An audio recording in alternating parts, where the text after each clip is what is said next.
В конце мая 2022 года к нам приехали с проекта, то есть нам сообщили, нас собрали в актовом зале и нам рассказали про проект. Нам нужно было заполнить анкету, мы узнали про проект, также нам сказали, можете посмотреть в соцсетях. Мы посмотрели и узнали, я захотела пройти. О проекте я узнала в 7 классе в конце года. К нам пришли из проекта «Девочки в науке», это спикеры и все такое, и нам представили проект как проект «Девочки в науке», то есть это шанс девочкам попасть в науку, показать себя, то, что девушки тоже смогут. Они нам сказали, то, что будет проходить отбор. Из нашей школы пройдет 10 девочек, и вот и чтобы попасть в этот проект, нужно было заполнить анкету, и мы заполнили анкету, и я так прошла.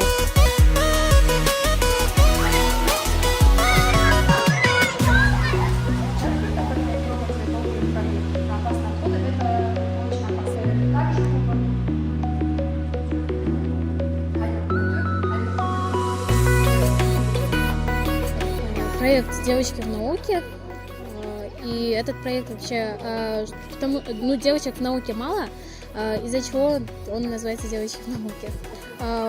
Некоторые раньше были такие времена, что девочкам было как-то стыдно, например, допустим, нам говорили, да, и из-за этого девочек в науке мало там. У нас STEM окружает нас, так же, как и наша среда окружает нас, также и окружает STEM. То, что мы делаем, то, что мы выбираем. Я до проекта не увлекалась наукой, думала, все равно буду дома сидеть.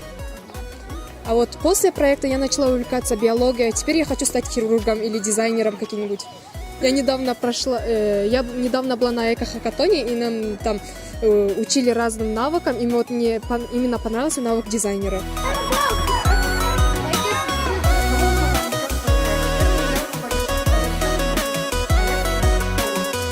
В хакатоне мы разработали проект «Опасные отходы». Как опасные отходы сейчас, можно сказать, что это проблема, которую мы хотим понять и реализовать этот проект. Мы собираем чеки и батарейки, то есть наш проект называется «Опасные отходы». Наш проект состоит из 5 человек, и мы собираем чеки, также батарейки. Мы будем сдавать их в утилизацию. До проекта я жила по стереотипам, а вот после проекта я начала понимать то, что женщина не только должна дома сидеть, там бытовые дела выполнять и все такое, она также может иметь свое место в науке, в обществе высшем. Не только мужчины могут всего добиваться, и девушки тоже заодно. Потому что сейчас до сих пор ходит стереотип, то, что место девушки в доме, в бытовом месте, там, воспитывать детей, готовить еду, заодно еще иногда зарабатывать, некоторые женщины умудряются зарабатывать. Я в этой жизни хочу использовать именно эко-мышление, так как у нас экология плохо, там, сортировать мусор, сдавать на переработку. У нас в школе рядом есть полигон, я хочу от него избавиться, он нам мешает. Также я хочу, чтобы наш Бишкек процветал, весь Кыргызстан даже процветал.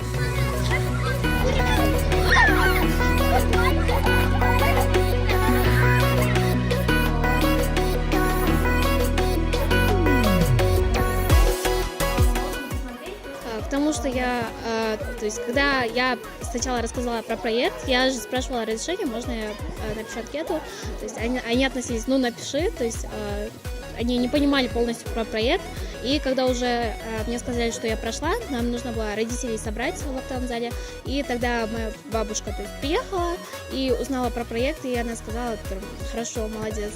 После этого они относятся с поддержкой, Они сперва не поддерживали меня, говорили, когда нас забирали в ИСКУ на ТОТ на 5 дней, они были против, зачем тебе, лучше давай иди на айтишника учись, но я на своем настояла и все-таки поехала, и после этого они еще и ругали меня, то есть, когда я утром рано уезжала и ночью приезжала, они меня всегда ругали, зачем ты туда едешь, но потом они уже все приняли, я им все объяснила, и сейчас моя мама также изучает STEM и поддерживает меня.